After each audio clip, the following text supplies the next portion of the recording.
At sa PDP, sa invitasyon sa akin to be part of this. At salamat po sa inyo na patuloy na nagtatrabaho para sa ating bansa. Labanan ng abuso at korupsyon na talaga naman nag-pervade na sa atin. And ngayon, hindi lamang korupsyon, pero pati yung karapatan natin magsalita. Nakikita natin sa ginawa kay Kiko, where Congress was before the bastion of free speech, now that's become the tomb of free speech. Pwede na magnakaw, bawal na magsalita. So, and I've been thinking about this, and I was reading yung mga reports ng pork barrel. Ang tawag na po nila ngayon ay allocable. Pinaliwanag ni Congressman Leviste. Yung allocable pala, yun yung pwedeng i-alloc. Tapos yung non-allocable, yun hindi pwedeng i-alloc. So, and it runs in the billion. I just like to remind everybody na noong 2013, nung I led the petition sa Supreme Court po questioning the pork barrel system, 70 million lang per congressman ang PDAF at 250 million per senator ang PDAF. Galit na po tayo dahil si Janet Napoles, naalala natin, 10 billion pesos allegedly from 2004 to 2013 ang inoperate niya, binibigay sa mga congressman, binibigay sa mga senators, this Ghost Project. 10 billion lang po yun, napakalaking pera, pero galit na galit tayo kay Napoles. Pero ngayon, mahihiya na po si Napoles sa laki ng pera na winawaldas sa ating gobyerno. Dahil sabi ng isang, I think it was a senator who said na baka raw umabot na raw ng 1.7 trillion pesos ang gastos sa flood control. DPWH pa lang po yan. Wala pa po yung DA, wala pa yung hindi pa natin pag-uusapan yung gamot sa DOH. Yung DA na sa dami-dami pinamimigay po dyan, ay hindi ako magtaka kung billion-billion din piso ang winaldas dyan. Dahil ang cost dyan, dahil nakita po natin na yung sistema dati ng pork barrel, ng PDAF, dati kasi yung mga congressman at saka senador, kanya-kanyang lakaran. No? First of all, meron silang naka-appropriate sa kanya, naka-earmark sa kanila na 250, 70 million a year. Pero kanya-kanya silang lakaran sa mga agencies. Ang nakita po natin ngayon ay manipulasyon mula sa Office of the President and ayon kay Saldico, mula sa Presidente. Tapos, inareglo sa Speaker, tapos pina-operate kay Zaldi as chairman ng Committee on Appropriation. So, kaya nakita natin na napakalaki naman nung pagkaka-operate kasi now, it became one whole syndicate. Dati maraming sindikato, congressman, tapos district engineers, tapos agencies or congressman and agencies and contractors.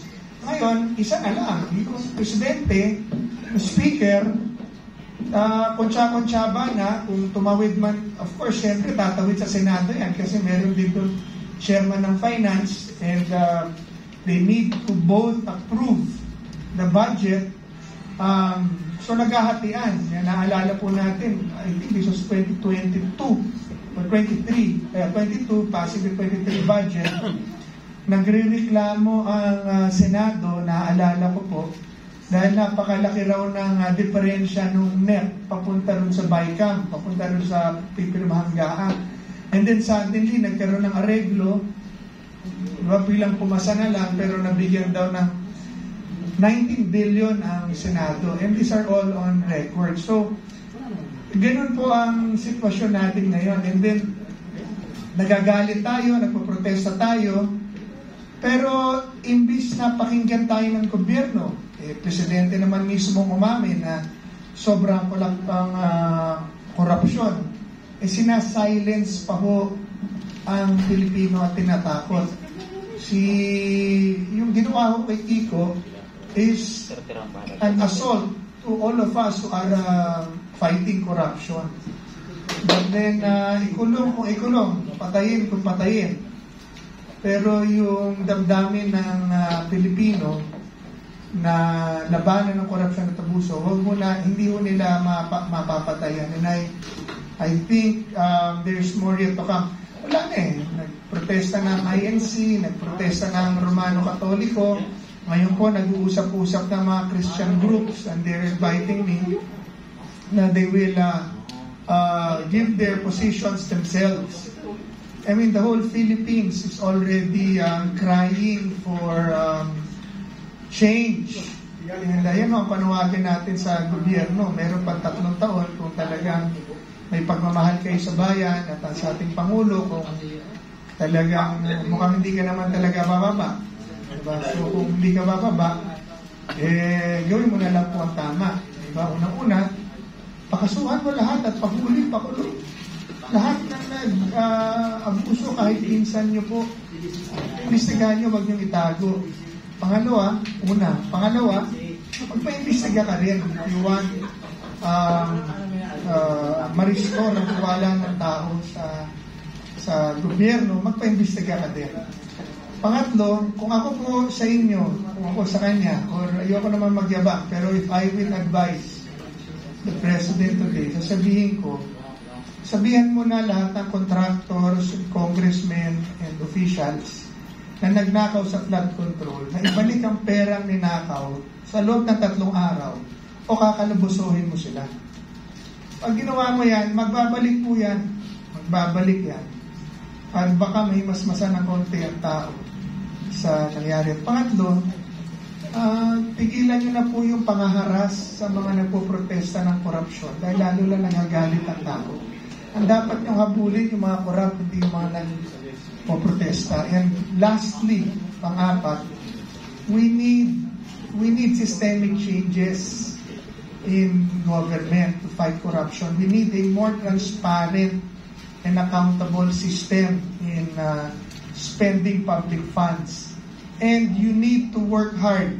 Kung hindi nyo maikasa at hindi nyo maitulak ang federalismo ngayon, which will really limit corruption. Kasi ang pera mapupunta na or the bulk of the money will go to the local governments. Liliit ang paglalaroan. Siguro kung meron silang 6 trilyon na paglalaroan ngayon, subject to corruption, pag pinederalize mo ang sistema, baka 1 trilyon na lang. Malaki pa rin, pero at least malaki yung nabawas. Pero ngayon po, budget season, kinausap ko rin po yung ating mga kaibigan sa senador, pati si Sherwin. Sinabi ko, pare, merong Regional Development Council na taon-taon nagsasubmit sa Kongreso in both houses ng kanilang proposal para sa kanilang mga lugar. 30% lang ang ina-approvean nyo sa kanilang mga isinasubmit na budget proposal. 70% pinaglalaroan na lahat ng national government. Kaya ganito nangyayari, mga lugar na hindi naman kailangan ng flood control, nagkakaroon ng flood control projects. Mga naririnig natin noon, mga fertilizers, mga lugar, mga syudad na hindi naman nangangailangan ng fertilizer funds. Kakaroon ng fertilizer funds kasi nga pinaglalaroan ng national government, which is 300 congressmen, 24 senator, 1 president. Vice president is not part of the budget preparation. The vice president only receives the appropriation that will be approved to her by, or to him, or to the office by Congress and the president. So, yan po, ngayon pa lang, pwede na nilang ganapan po yun. You know, ito na po, dito na magtatapos. Ang local government, lagi na lang nagre-reklamo, walang pera, di ba? Nasa kanilang baha, pero hindi nila maipagawa ang kanilang mga dike dahil lahat ng pera nasa Kongreso, nasa Senado. So pag hindi na sila mabigyan, dahil naubos ka sa ayuda, di ba? Nakita natin nung eleksyon, kaluwat kanan ng ayuda, tapos ngayon walang pambayad sa PhilHealth. Kasi 60 billion pesos pala ng PhilHealth na gasto sa flood control at sa kampanya, 170 billion pesos ng PDIC na para sa bangko na gasto sa flood control at sa kampanya. Ngayon, ang mga ospital ayaw na tumanggap ng guarantee letter dahil wala na raw pambayad ng PhilHealth. So anong kalokohan to? I mean, ano pa ang kailangan natin gawin? Kaya nga sinasabi ko sa ating Pangulo ngayon, Pangulong Marcos, hindi naman kalabisan po siguro, nahingin ko sa inyo, na kung hindi naman kayo bababa, gawin nyo na lang po ang tama. Sundan nyo lang ang batas, sundan nyo lang ang saligang batas. At yun din po ang aking panawagan sa ating mga kababayan. Yung mga usapan sa kudeta, junta government, caretaker government, iwasan po natin yan. Gulo lang po yan. Gulo lang po yan. Meron tayong batas, sundan natin ang batas. And wala natin tayo. Maraming salamat po.